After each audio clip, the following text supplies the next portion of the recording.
मनुष्य जीवन भी रहस्यों से भरा होता है। जी हाँ, अलग अलग तरह के लोग होते हैं, अलग अलग विचार होते हैं, अलग अलग क्रियाएं होती हैं जिन्हें हम कर्म कहते हैं। हो सकता है धरती पर रहकर यह सभी कर्म किए जाते हो, लेकिन जब इंसान चांद पर पहुंच जाता है और वहां पर भी गीता का अध्ययन करता है, तो निश्चित रूप से कहीं न कहीं जीवन के रहस्य को जानने की उत्सुकता रहती है। क्योंकि सुनीता विलियम भी जब चांद पर कई लंबे समय तक रही तो उसके पास थी गीता। तो दोस्तों, आज मिलवाते हम आपको ओगड़ बाबा शिवानंद महाराज से।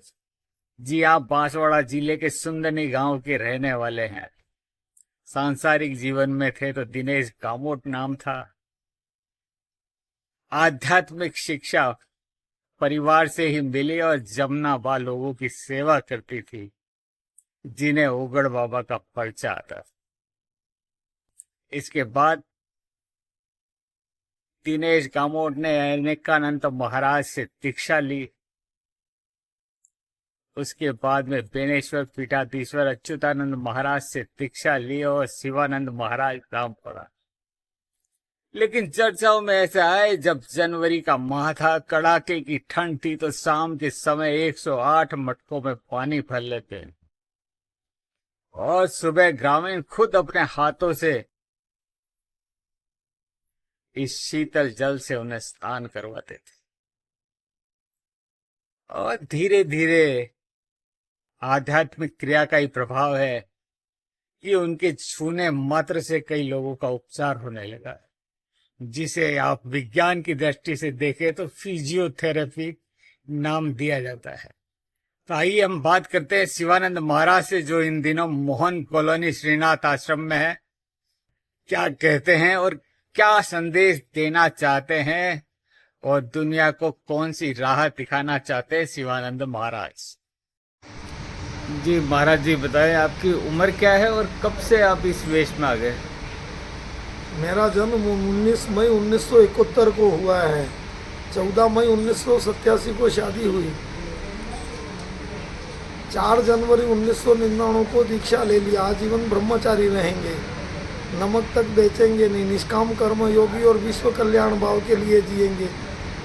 4 जनवरी 2025 को 25 वर्ष पूर्ण होने के पश्चात अपने घर पे पत्नी से अच्युतानंद जी महाराज के सानिध्य में दीक्षा के लिए एक जल स्नान अभियान किया, जिसमें 36 दिन तक जल से स्नान किया।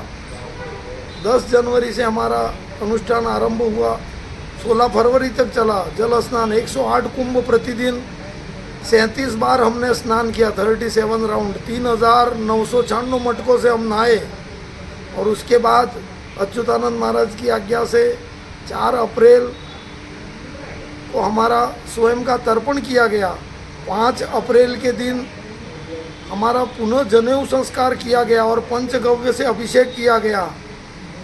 और 6 अप्रैल के दिन हम हमारे घर पे जाकर के अच्युतानंद महाराज और समाज के सभी प्रतिष्ठित गणमान्य लोग और सभी के साथ में घर जाकर के पत्नी से भिक्षा ले करके वानप्रस्थ को उसी दिन 6 अप्रैल के दिन शाम को 6 साढ़े 6 बजे मेरे गांव के संपूर्ण नागरिकों के द्वारा जीव पशु पक्षी घर जमीन जायदाद सबसे आज्ञा ले करके वानप्रस्थ की ओर निकला हुआ एक मैं डांडी सन्यासी ब्राह्मण हूँ। वशिष्ठ गोत्र उत्पन्न अच्युतानंद जी महाराज ने मेरा नाम संत शिवाजी महाराज या संत शिवाराम जी महाराज ऐसा नाम दिया है। और मैं भ्रमण में 3 दिन बेणेश्वर रहा। उसके पश्चात 9 अप्रैल के दिन बांसवाड़ा श्रीनाथ जी की रामेश्वर नाथ की समाधि पर मेरा मुकाम है। और यहाँ मुझे 9 मई तक का परमिशन मिला अध्यक्ष लोगों की तरफ से। मैं संत हूँ और संत वाणी का अनुसरण करता हूँ। जो भक्त मानव कल्याण के लिए यज्ञ विधान, किसी के वैवाहिक जीवन के लिए संस्कारों की राय देना, बच्चों को शिक्षा देना, जीव मात्र पर दया करना और समाज के इन संतों की धरोहरों को सही मार्ग दिखाना। यदि किसी व्यक्तियों के हाथ में डोर है तो वो संत मालिक है उसके, आप सिर्फ उसके संरक्षक हो, मालिक नहीं हो। मालिक तो परमपिता परमेश्वर वासुदेव है। मुझे न इंद्र का सिंहासन चाहिए, न शंकराचार्य का पद चाहिए, न कोई महलों का मालिक बनना है। मुझे तो सिर्फ मेरे वासुदेव नारायण की गोद और मोक्ष की कामना चाहिए और सत्य का जीवन चाहिए, विश्व का कल्याण हो। मेरी माँ ने कहा था, अपने गांव में, अपने जिले में एक पत्थर बन कर के पूजे जाओगे तो अच्छी बात है, किसी दूसरे राज्य में राजा या सम्राट बनने के लिए मत जाना। अपने गामनो पालियो बनजो, पर गामनो ठाकुर बने न केवाला। तो मुझे गाँव और मेरी धरा प्रिय है, इसलिए मैं कुछ समय बांसवाड़ा में रुक करके इस श्री रामानंद सरस्वती की जो एक ट्रस्ट है उसमें रुका हूँ। मुझे अन्न नहीं खाता हूँ, 2 टाइम दूध पीता हूँ। दूध से बना हुआ पंचगव्य से मेरा अभिषेक हुआ है। दही है, शक्कर है, शहद है, दूध है, छाछ है, मगर जिसमें नमक मिर्ची ऐसा नहीं होता है। गोबर में से निकला हुआ अनाज जिसका अन्न मैं खा सकता हूँ, गाय के गोबर में से अन्न भी खाना है तो, वरना हम अन्न नहीं खा पाएंगे जीवन में। और ऐसे हमारे संकल्प होते हैं आगे का जीवन मानव कल्याण के लिए, मानव ट्रस्ट के लिए, मानव जीवन के लिए। मैं किसी एक ट्रस्ट का आदमी नहीं हूँ।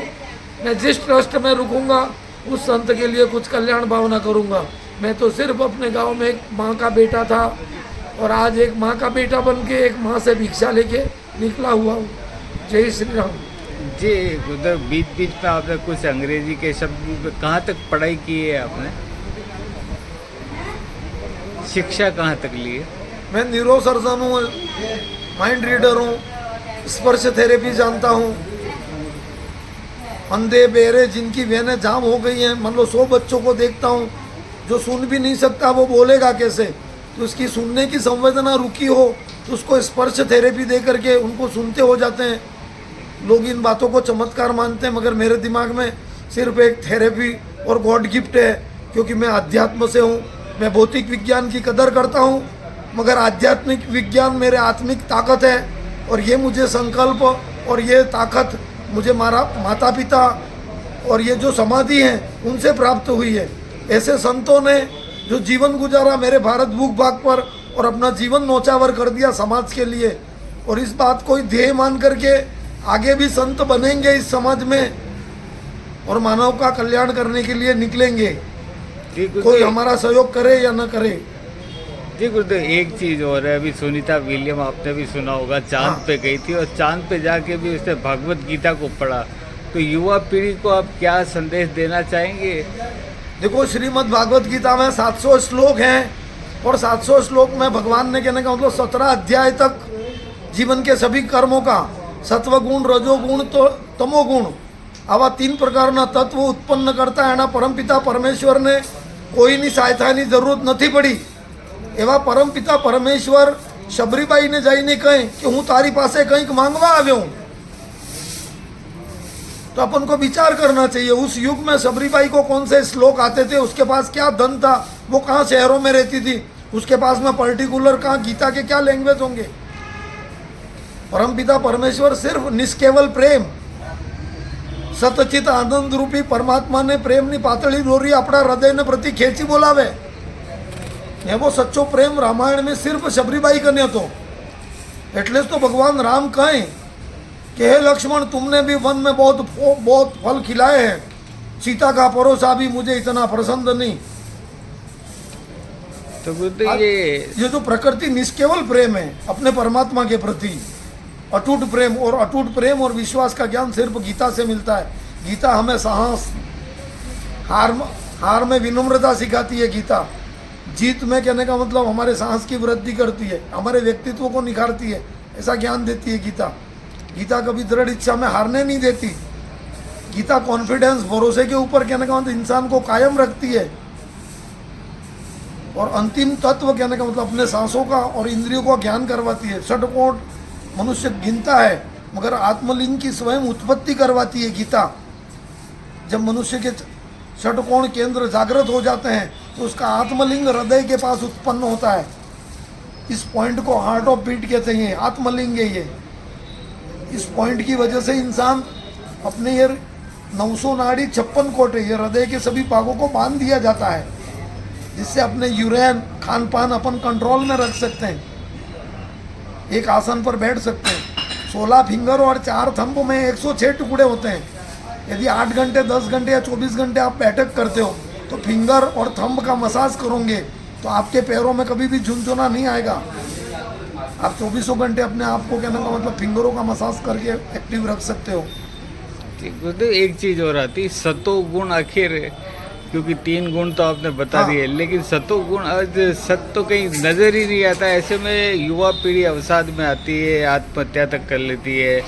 आईआईटी करने वाले बच्चे भी अवसाद में आके आत्महत्या कर लेते हैं, तो उनको एक अंतिम संदेश देते हैं। अंतिम संदेश ये है कि यदि ये संदेश धारण यदि घर में माता पिता करते हैं, दुनिया में बीजू बधु खोई बेसो तो वांधो नहीं, संस्कारों ने साचवजो। आज अपना भारत भूभाग में आपने जो पाश्चात्य संस्कृति को भूल करके अपने आध्यात्म संस्कृति को अपनाओ, वैदिक ज्ञान को अपनाओ। आ संस्कारों की विरासत जो तमने अमूल्य धरोहर मળી है એને खोई बेसोगा तो दुख ज थवानुं। अनेक प्रकारना ઝાઝા વાતો થયા, મનરૂપી દર્પણ મેલું થાય એટલે મનુષ્ય પોતાનો આત્મ સાક્ષાત્કાર નથી કરી શકતો। आईआईटी या कहने का मतलब आईएएस बन जाने के बाद में भी वो बच्चा ईमानदार रहेगा ये गारंटी नहीं है। ईमानदारी की गारंटी घर से सिर्फ माता पिता के संस्कारों में दी जाती है, वो किसी स्कूल की डिग्री में नहीं मिल सकती। वहाँ 100 में से 100 बच्चा नंबर ला सकता है, पर वो ईमानदार है कि नहीं ये गारंटी सिर्फ माँ दे सकती है। तो इसके लिए सबसे बड़ा संस्कार अपने माता पिता और परिवार से है। यदि अपन बड़े बुजुर्ग सीनियर सिटीजन लोग समझ जाते हैं, आज यदि आप अपने बेटे को नहीं सुधार सकते हो तो पोते में तो ज्ञान डाल सकते हो। अपने बच्चे अपने पास नहीं रह पाए तो अपना पोता तो रहेगा। पोता तुम्हारा 20-22 साल का खड़ा होगा, उस समय तक उसका बाप ढीला हो जाएगा। आप जीवन के अंतिम पड़ाव में 65-70 साल की उम्र में पोते के साथ में ऐसे बुलेट पर बैठ सकते हो। You are a senior citizen. मनुष्य का दिमाग किसी भी उम्र में बूढ़ा नहीं होता है, हर हमेशा बाल्यकाल जैसा सोच सकता है। बिल्कुल। अपनी संवेदनाओं को, अपनी नज़रों को वश में रखना चाहिए। 5 इंद्रियां एक ही जैसा श्रवण करनी चाहिए। जब कुछ भी सुनाई देना बंद लग जाएगा, जब आप बिल्कुल इस धरती पर अकेले हो ऐसा महसूस होगा, तभी परमपिता परमेश्वर का साक्षात्कार होगा। एक हल्का सा प्रकाश होता है जो अपने हृदय में उदय होता है, उसके पश्चात आत्मा के कॉन्फिडेंस बढ़ जाते हैं। देखो, ज्ञान की कोई सीमा नहीं है, मुझे हर कदम पर सीखना है। आप मुझे हरा नहीं सकते, मैं जीतना ही नहीं चाहता हूँ। मैं जीतना नहीं चाहता, मैं आपको जिताना चाहता हूँ, मैं आपको बड़ा आदमी बनाना चाहता हूँ। आपके व्यक्तित्व के निखार से, आपके उत्कृष्ट कहने का मतलब ऊंचे पद पर पहुंचने से हमारा सम्मान तो ऐसे ही हो जाएगा। जी, तो बहुत बहुत धन्यवाद गुरुदेव। फिर मिलेंगे और आपका संदेश जहाँ तक पहुँचाने का प्रयास है मैं करूँगा। यशस्वी भव।